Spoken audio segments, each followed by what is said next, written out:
Welcome back to our Spring Unit Study Series, Part 3. Whether you're a homeschooling parent or just looking for fun educational ideas to engage your preschooler, you are in the right place. In today's video, we're diving into creative lessons for preschoolers from ages 2 to 3. Hey mama, it's Jennifer with Montessori Wonder. So the first thing that I want to mention is our spring lesson. It's bird unit related, so it's a bird unit lesson. And so of course, being a bird unit lesson, I chose to expose some of the birds that we will be learning with our bird unit lesson. I also did some activities such as our spring scavenger hunt. Again, this is a great opportunity to nurture your kids' exploration skills, to nurture their attention to details, and again, have fun. Choose a day that is beautiful outside, go out, get some sun, get the kids going. And I just love doing this because at the end of the day, they go to sleep so fast. So if you're like me, you want your kids to go to sleep quick, take them outside. And of course, take them outside and do something educational. So that's one of the activities that we do for spring related. Another activity is our flower identification. So although we're not like officially learning flower identification like in an actual unit lesson, it is still a form of learning. And because the flowers come out during spring, we want to tie everything together. So something as simple as printing out some of the flowers that you know that are around your neighborhood and printing them out for the kids to see. We did a flower identification activity on a beautiful day. They loved it. We got to see a pollinator. It was so fun, and I actually enjoyed it. I didn't know that all these flowers smell so good. So this is another way that we introduce not only just lesson, but also activity with the lessons to get the kids really going and understanding the concept of what you're trying to teach them. Another thing that I wanted to show you guys, which I thought was so interesting, I got this unit study planner, and in this case, it's a unit study planner on birds. And I just kind of like tagged the year, and I love it because with this here, you can describe like your unit description. So bird identification at this, it lets you write down like if you're planning on doing field trips, which we are. I'm not gonna say where because we're definitely gonna release some videos. And I just love it because this kind of information you can use as reference as you continue to build on your lesson. Activities, all the activities that you did, like the ones I just mentioned, you write them down here. And so next year when you go build on, if you're going to touch base on birds again, but this time you're going to go into more details of them being vertebrate animals, and you're like, I don't remember what kind of activities did we do. Come back to your unit study planner and you say, okay, we went outside, we planted, coloring pages, just so much. And I love it that you can do media, and you chose to show your kids a video, whether it's bird sounds or just birds in general, or maybe a bird song on YouTube. You write that down, write the link down that you use, whatever page you found on YouTube, and always go back to it. It's just so, I love it. And most importantly, which I love about this, is the fact that you can write down all the books. Where is it? All the books that you got for this unit. And so here it is. All the books. Now we write all of our books down on a book log reading sheet. But how amazing is to be able to have a sheet specifically for the unit that you touch base on. Like when you go back, let's say next year, and you say, what kind of books did we read for birds? Right here. Authored, everything right here. Did you like it? I always kind of do that, a rating. And so this is amazing for you guys out there planning on teaching and just teaching at home. This is amazing. This helps you keep organized. Another of the things that I chose to do or that I placed in our classroom was color. And at this point, we're doing yellow and green. This is repetition for my son. This is brand new for my daughter as she is young. I am teaching a 2-year-old and a 3-year-old. So just have in mind that all the information that I'm exposing to my children is basic information. So yellow and green. And so now what I did is I grabbed the tray. And I grabbed a vegetable or a fruit that we're beginning to see during this time of the year. some sensory hand motion coordination play for my daughter. She loves using these. She's very good at it too. And some of these, they can play however they feel like it. With these, just kind of like get their imagination going. So same thing with the green tray, a vegetable that they see often, some peppers. And I love this because you can use this, they can use it as however they want, but you as a teacher, you can use this even on counting. They don't have math every day. Our math days are Wednesday, Thursday. And so on Wednesday and Thursdays, we can use some of these little elephants here and help him count and do lots of game with this. So everything just really ties together. And again, more sensory for my daughter. And everything just kind of gets to be there and they play with it when they're ready to do it.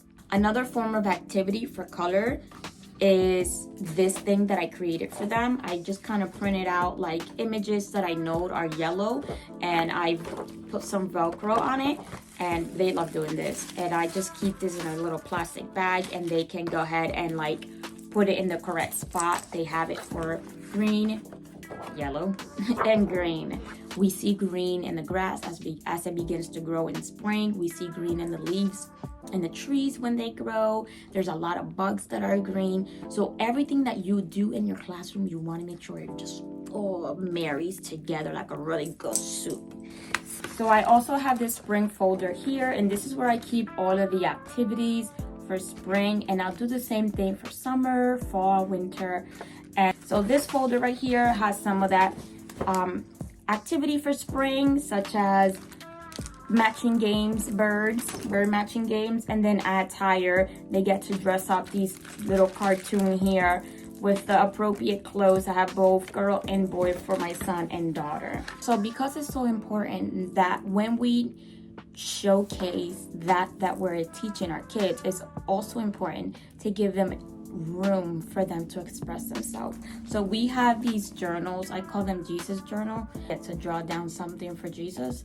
But they could also do that with or use it for other purposes because it's a journal. So here they get to draw birds, they get to kind of be creative, giving your children a platform to be able to express themselves with the information that you're giving them. It's also a great way for them to continue to remember. That repetition really would make that information stick.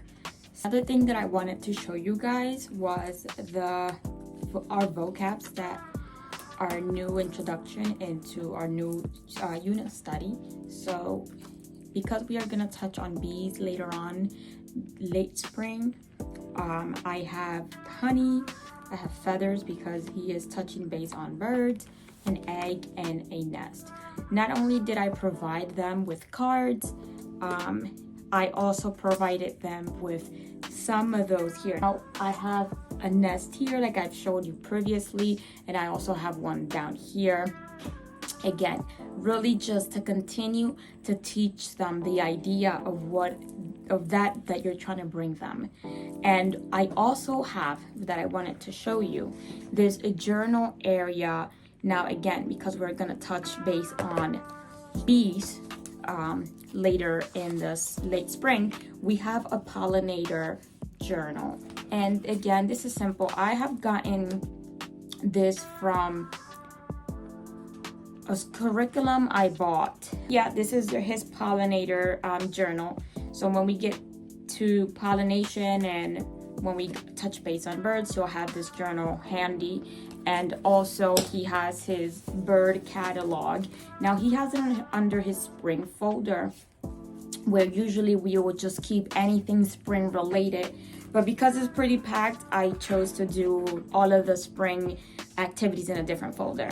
And so this one just pretty much provides a catalog of all of the backyard birds and just a picture with their name, and he literally uses this every day to pinpoint the bird he sees.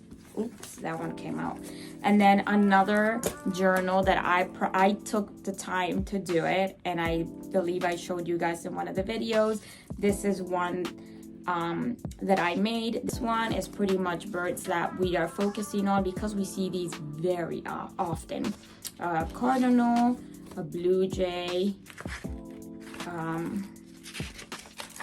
a robin, and a woodpecker. Now, although we don't see woodpeckers, we do hear them often. And now he has these binoculars. I have these on one of the little cubes over there, set up like this with the binoculars right on top, just pretty much to encourage him to go out, look through the windows. We have windows all over, you know, the classroom, so he's able to take the time and kind of look and search, and he always calls me over when he finds something that he's excited about to tell me. So it is very important that you not only give them something to like just verbal, but also something physical, hands-on, a good way for kids to learn. I'm gonna show you some of the play stuff that I have for the kids for when it comes to the bird lesson. So I have this bowl full of birds that they can play with. So that stays here with some of our rocks that they're just fun and it's just part of nature. And a nest here, of course, some books for them to play with. I have a nest here and I also have a nest up here, but this one is more decoration that they don't really get to touch. And so if you're gonna do that, if you're gonna decorate, and if you're picky like me, I want my decorations to stay put. Make sure that you give them a room and give them the opportunity to play with what looks like toys. Like up here we have birds, and they're allowed to play with these. But really in my heart, I want them to stay put there, but they're allowed to play with it. So I gave them the option of these birds here, but they're like, oh, we want these. And so I'm not super mad about them grabbing them. They are toys, but they get to put them back. But my idea is that if you're gonna put something like this bird nest here, make sure you give them another one for them to actually play with. I always tell them like, this one is only to look, and these you can play with. So that way you're not going crazy about the things you placed in your classroom. Another thing that I chose to put in our classroom, they're exposed to bugs. So here we have a bug tray with a little magnifying glass. And my daughter she loves like coming here. I seen her yesterday. She came here, grabbed the tray, put it on the table, grabbed the loop and started watching it, like looking at it really close. She was like talking to herself or whatever. And I just loved it. I love giving them the platform to be able to have fun, to imagine. So again, if it's not directly on your unit study, it doesn't mean that you cannot expose your children for them to continue to learn. They learned about bugs last year in an actual lesson. So this year is pretty much repetition for them in playtime, because we do see bugs during spring now. I have this little like stackable cups here for my daughter to play with. She's not too good at stacking them properly just yet, but there's a little butterfly on top of it. It kind of just like sparks her imagination, just really captures her attention when she sees it sitting down on the cubes, and she gets to play with it. I did want to show you this that I started last year, and it's a little greenhouse that changes through the season as well. Here we have a little frog that just came in because spring just came, and we have a big turtle. I don't know if you can see him over here, and there's another little turtle in the pond. Ooh. And I love this because it is bug related. Oh, there's a caterpillar in here too. And they just really get to look at it. They really get to play with it. The thing that we do here in our classroom, besides we do our calendar, we start with our calendar, and then we touch base on the weather. And so we have these 3-unit part cards that my sister gave to me when I first started homeschooling my son. And my son knows all of these, so I really don't go over it with him. I go over it with my daughter when I do have one-on-one with her. And she knows all of them. So she's 2 years old. In the beginning, I was kind of afraid that she was not going to be able to like pick all of it, but she really did, except maybe the foggy one, just because like foggy, cloudy sounds alike and they look alike in the image. That's foggy and that's cloudy, so they really do look alike. So I know it may be a little bit hard for her, but overall she knows all of them. And so as part of an activity for weather, we teach about it through when we do calendar, then we do weather. We go outside and we grab a thermometer and we grab our checklist. Now, before I go into the weather, I love this because this checklist right here is to just build structure for my kids. My kids have to have structure. My kids have to have a good routine for themselves. So here, this is what we call our daily folder. And inside we'll have this, we'll have the weather tracking sheet. And here, you know, put on your clothes. Did you eat breakfast? Did you brush your teeth? Did you put on clothes? Did you pray? That you do your dishes, because they get to do their dishes themselves as they're learning, you know. And this is great to build structure for your kids. But overall, we do go back here also and grab the temperature. We go outside. Sometimes we do it from the window if it's too cold, or sometimes we just kind of look at my phone and just track it here. But the point is that we're doing it every day, consistent. We're consistent about it, and they're getting to do an activity, not just listening to it. They're able to actually pinpoint and recognize that winter left and now it's spring, and that there is days like today where it's a little cooler than maybe yesterday, and they're able to identify that and say, hey, today's chilly, yesterday was warmer. And all of these activities are really going to help your children grasp just important things of our surroundings, like the weather. Now, these are for my daughter, but my son uses it too.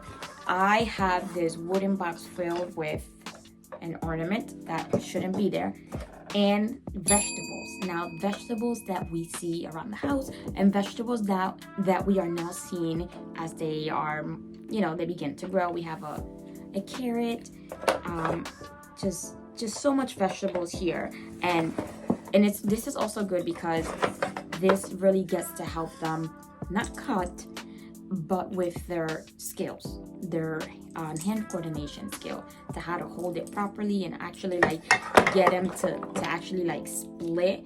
And they find it so satisfying when they just split, and I do too.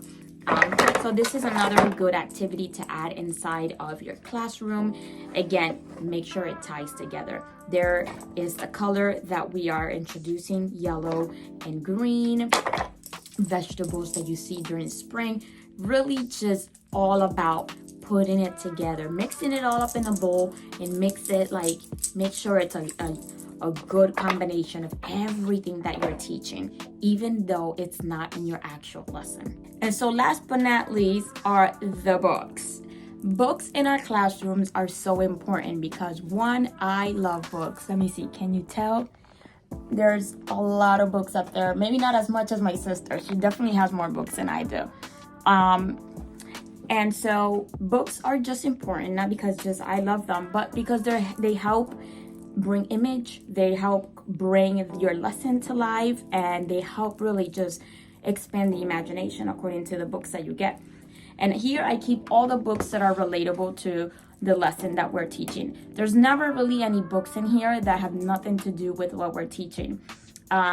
And again, I don't want to go through all of the books, but just know that they're all bird related in one way or another. I do want to touch base on this book here because I love it. Now we're talking about birds, so I figured why not. I read this book last month actually, and I love the pigeon. I just love it. And because I like to do voices when I read, the pigeon has this funny voice that I make, and my son and daughter love it. And I'm like, let's get it now that we are actually touching base on birds. And so this was perfect. The pigeon has to go to school, and I think I have another one. But you guys, I really recommend that you grab books for everything. I mean, let me just show you again, because why not? The books are everywhere. Back there, they're down here, they're over there for bugs. They are everywhere. And I know that my children will love to read because of how much exposure I'm giving it, with books. So I highly recommend that you take the trip to the library and take your kids with you. My kids love to go, like I mentioned before. They love picking their own books. I love them. I love that they do that. I love that they go and they look through the bookshelves and they pick their own book. My son even picks books for my daughter, thinking that she'll like this specific book. He's so sweet. And so I know that your kids will love to just go and have fun, because at least the library where I go to, they offer so much. And I'm sure that the library where you probably live offers as much too. So another awesome thing to keep in mind are books in the classroom. And most importantly, they are free from the library. Now, I do pay a membership a year. It's not as much compared to all the resources you get from the library. So yes, books all over the classroom.